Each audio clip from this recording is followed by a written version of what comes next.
جب بھی ہم تاریخ میں اہل بیت پر مظالم کا ذکر سنتے ہیں تو ہمارا ذہن فوراً کربلا اور بنو امیہ کی طرف جاتا ہے، جہاں دشمنی کھلی اور سامنے تھی۔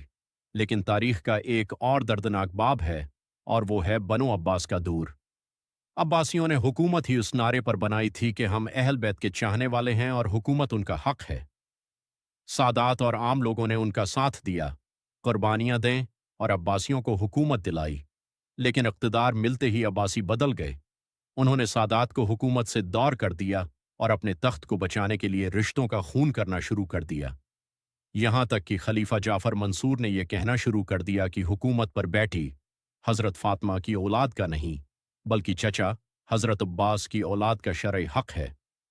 آل حسین یعنی ائمہ اہل بیت کے خلاف عباسیوں نے کھلی جنگ کے بجائے ایک الگ چال چلی۔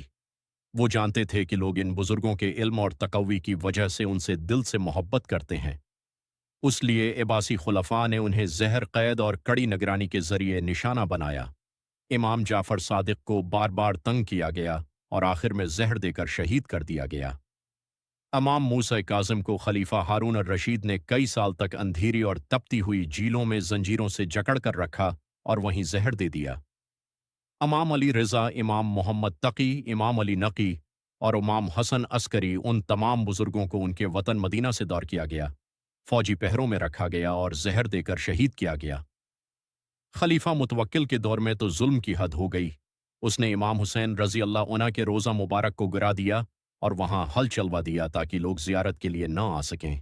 جب ظلم حد سے بڑھا تو سادات حسنی، امام حسن کی اولاد، نے اپنی بقا کے لیے آواز اٹھائی، لیکن ان کا بھی بے دردی سے قتل عام کیا گیا۔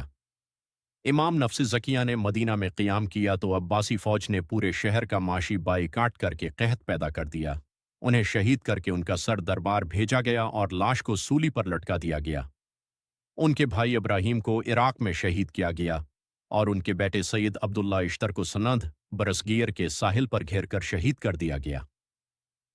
سانحہ فخ مکہ کے قریب عباسی فوج نے مکہ اور مدینہ کے درمیان سادات کے ایک چھوٹے سے قافلے کو گھیرا اور حج کے دنوں میں ان کا ایسا قتل عام کیا جس نے کربلا کی یاد تازہ کر دی۔